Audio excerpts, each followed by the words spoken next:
I think if I hear you call me Becky one more time, six-pack, I'm gonna pop your tops.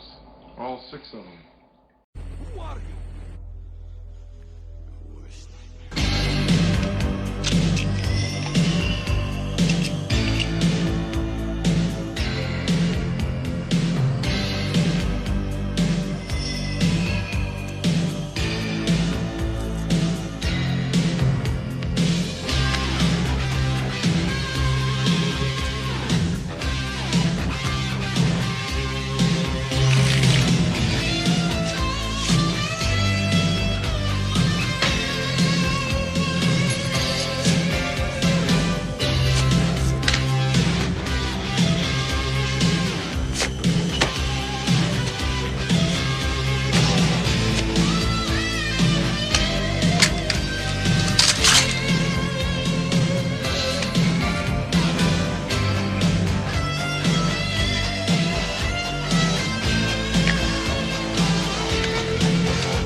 This is I don't know why I'm getting so excited. Why I'm getting excited because we're talking about Pinocchio, and which is another request for Julie. Thank you so much for that. For those interested in requesting any other type of videos or topics or reviews or what randomness, what have you, you can send a request directly to my PayPal or join my Patreon. Both links are down below in the info box. I'll get to it as soon as I can. Pinocchio, this is the 1941 film from Disney, which I haven't seen these Disney films since I was a kid, so it's been probably 20, 30 years since I've seen them. And it's funny when you watch these movies just how quaint they are. Nowadays, a Disney film, you gotta worry about what agenda they're putting in, what politics they're putting in, whether it be about race, whether it be about gender, whether it be about any other, I mean, it's like, worry about the movie first and foremost, not agenda. But, like I said, a lot of movies come agenda first. Or they're just lazy remakes like the Disney live-action films.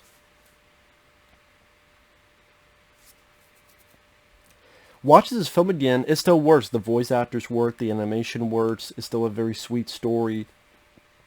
Great songs, like When You Wish Upon a Star, which I completely forgot it came from this movie. When you wish upon a star. I was like, oh yeah, it is from this movie. Say it again, that's how long I've seen it. You have the guy who makes this puppet, his name's Geppetto. He's got this very cute little kitty and little goldfish, living his life fine and dandy. This cricket named Jiminy Cricket comes in to relax. Geppetto has a wish. This fairy comes in. She makes the wooden puppet alive, Pinocchio. And then the little adventure he goes on.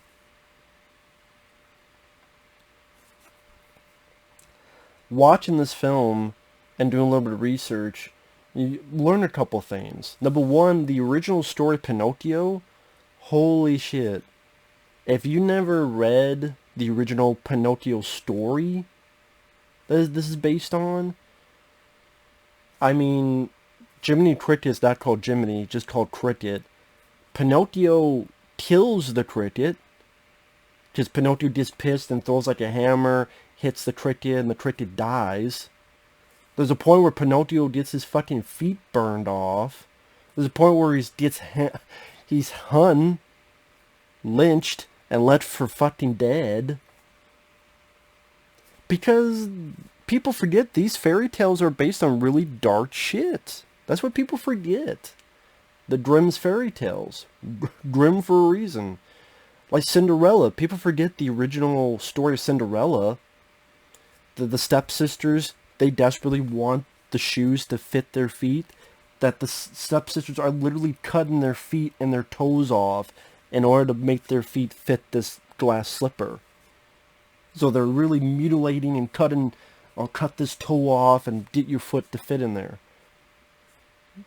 That was the original story of Cinderella, so...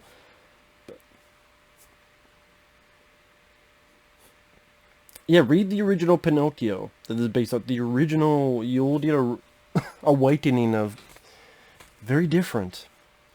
So, has there ever been a movie that did that, where you had Pinocchio get his feet burned off, and Hun and Left for Dead, and the cricket dying? Have they ever done that movie? If not, I'm surprised. I'm surprised someone didn't do a horror anthology where they take all this stuff and, like, the Cinderella, you cut the toes off. Like, I am surprised no one has done that. Maybe it's a rights issue and they get sued.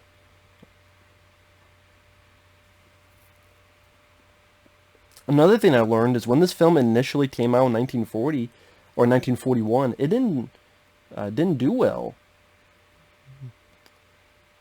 It did not do well. And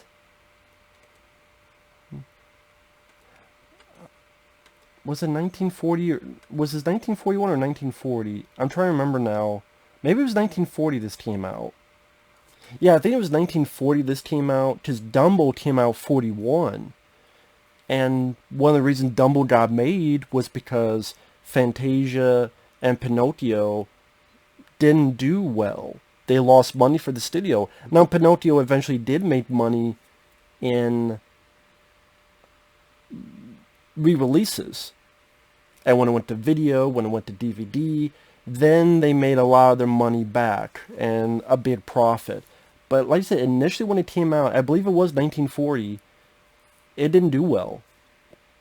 And it lost a bit of money. Now, whether it's because of... I don't know, maybe...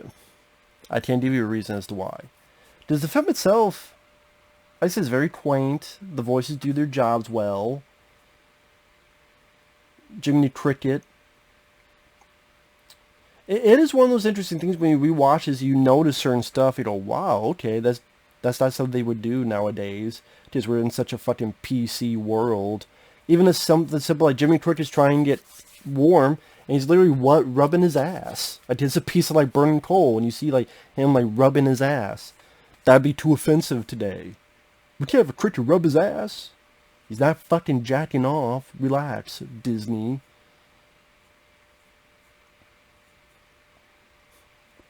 Or the word being used, jackass.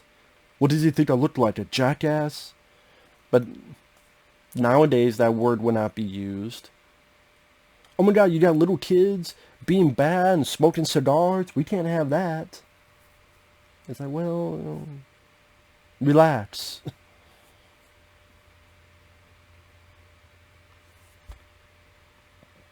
And you really, these Disney films, they're not only quaint, well animated, especially for the time in the 1940s. The music is definitely memorable, because to this day, people remember music from Snow White, the Hi-Ho, Off to Work We Go, When You Wish Upon a Star in this movie. And because of the old school animation, because you can see how kids will watch this, and they're very sweet, and they're very innocent stories. And they're stories that make you feel good, and stories that are supposed to have a good message. Like, be a good boy, and you'll become a real boy. Well, I mean, that's not the message for real people in the real world, because they are real, but the message of courage and be good, things could work out for you, and maybe, what do I call it the opposite of cynical. But I mean, that's a nice thing to teach kids, who are supposed to be innocent when they're kids. It seems like that's what people don't realize nowadays. A kid growing up, you have to ease them into the real world, not make them see the real world when they're fucking only 7 years old. But now, I mean, this day and age, you got little kids in sex parties and shit. It's just, or fucking cuties or some shit. Sad. It's fucking sad. But that's the way it is. That's the way it fucking is. Oh shit, okay. I'll leave that on. Alright. But yeah, it was cute. You know, the little cat was cute. You know, saying goodnight to the goldfish by licking the bowl. The design of the characters, the design of the fairy, this very beautiful lady, and you know, giving Jiminy Cricket the job of being the conscience for Pinocchio. The songs are catchy, whether it be when Pinocchio gets led into being an actor by this fox, and this fox like, "Hi, dee an actor's life for me." Or when Pinocchio's doing this job in the theater, "I got no strings to hold me down." Which, of course, a much more serious version of that song would be, remember Avengers Age of Ultron's marketing campaign? Where they took that Pinocchio song, but did a much more serious version of that. Which I thought was actually pretty cool that they did that. But, you know, the songs are well done. The voices, I thought the voice of Pinocchio fit with the role very well. Same with Jiminy Cricket. And like I said, these are pretty simple stories. Pretty much Pinocchio brought to life. This fox and his sidekick lead the boy to getting sold to this theater guy. Pinocchio's doing the theater with all these other actual puppets. Gets put into a cage. The fairy and Jiminy get him out. Then Pinocchio's led into this area with a bunch of other bad boys, where they're destroying property, smoking cigars, playing pool. Right, I don't know what's wrong with playing pool. I guess in this timeline, playing pool was the bad thing to do. I'm like, really? Like, okay, smoking cigars, demolishing property, and even playing pool. I'm like, what's wrong with playing pool? Is that the devil's game? I didn't know about this. Maybe it was back then, I don't know. And then those kids, they're turned into donkeys.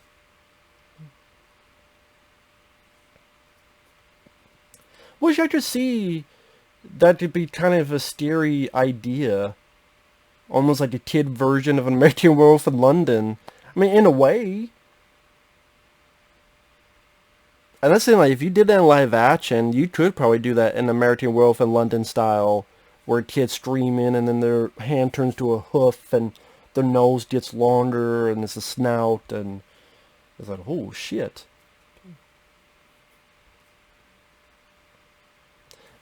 So maybe I wonder if some kids saw that and they got like a little bit of nightmare fuel because of that status. I don't think I did. Well, to be fair, when I was a kid, I was watching Nightmare on Elm Street movies, and I was fine with it. I was watching Elm Street 4, The Dream Master, when I was like 7, 8 years old, so yeah, Pinocchio didn't scare me or anything, but I wonder if other kids it did. They escape, and then they find out that the Geppetto and the cat and the goldfish, they were swallowed by this big whale, and they have to rescue. And really nice animation, again, for the time, when they're getting into the mouth of the whale and having to escape and all the splashes of water, and you know, it's not confusing. I still understand what's going on, but like I said, it's fairly well animated, and you know, things work out for the end. Becomes a real boy.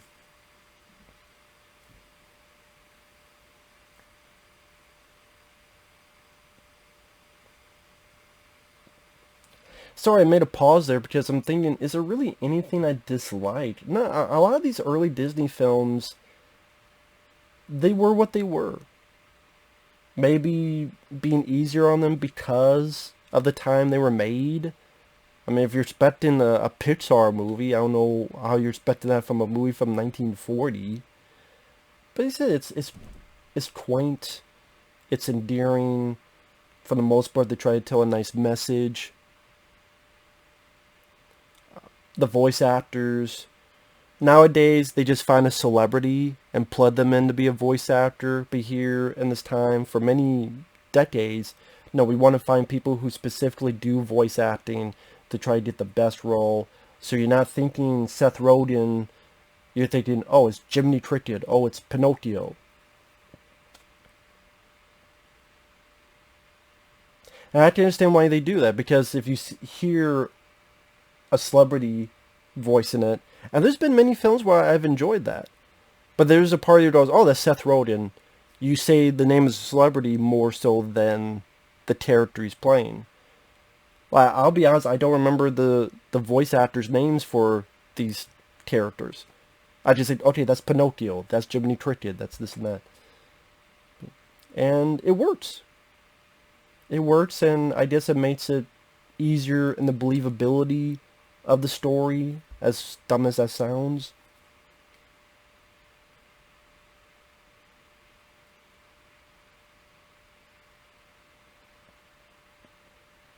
I guess the reason my mind's wandering is thinking in the fact of, in today's age, I don't think, I mean, you can make the movie. There are people that make live action versions of Pinocchio, but I'm just saying it wouldn't have the same innocence. Like a lot of these Disney animated films, that innocence is gone. Either be jokes about pop culture, or jokes that are a bit more adult, or potty humor, or politics, or agenda. And that innocent, just Disney film is lost. It's fairly lost. And I'm not saying every film needs to be that way, but the fact that you don't really get any films being that way, it's kind of sad. Kind of sad. It was a different time that will not be replicated again because of just the way technology is, the way the world is, the way, let's face it, the world is much more cynical, and a lot, I don't want to say the world was innocent because you were in the middle of a world war during this time, but Hollywood movie world seemed more innocent on the screen. And again, I'm not saying every film should be that, but it is something that's missed, and the fact it's pretty much been completely wiped out. And also just like hand-drawn animation. You don't see that nowadays. At least not a whole lot. And that's another thing that's sad, because again, this is from 1940. Animation still looks nice. You know, the fairy does look like a person, the way she moves, and the face, and the way her eyes and lips, and the way Pinocchio moves when during the whole dancing with the other actual puppets, the way they all get tangled in strings, and you know, the way they visualize the kids turning into donkeys. Like some of them you see through shadows on the wall, or you know, the kid turns playing pool and then he turns back, then you see the face of, like, his face is normal, he turns playing pool, he turns back, and there's the more of a donkey face, you know, that reveal. There's some nice direction in this. And yeah, I really don't have much complaints to the flick. This is a very quaint movie, like a lot of the Disney movies back in the day. And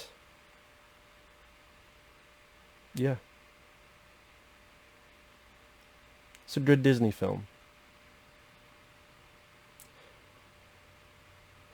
What was that one that was such a, was it Roberto Benigni, or didn't someone do something in the 90s or 2000s that was fucking embarrassment? It might have been Roberto, but I can't remember. There's been a lot of versions of Pinocchio. There was the one with Jonathan Taylor Thomas that was done with practical effects. There was, I think there's one that came out a year or two ago. I mean, there's been a lot of versions of Pinocchio. Or having Pinocchio in movies like Shrek. I mean, of course, with line, the nose gets longer and longer and longer. Of course, the joke now is that that nose would be more down below, and that gets longer and longer the more you lie. And that's, see, that's what I mean. Like, that's the jokes you would do nowadays. Not in a Disney film, but in another film. So, anyway, with that said, thanks for watching. Take care. Like I said, if you haven't seen these Disney films in a while, they're nice to watch. Quite charming little movies. And pretty short, too. Not too long at all. I mean, Dumbo, which I'll upload that review either before or after this, that was only like an hour long. This is a little bit longer than that, but again, not too long at all. So, with that said, thanks for watching. Take care. We'll see you guys later. Bye-bye.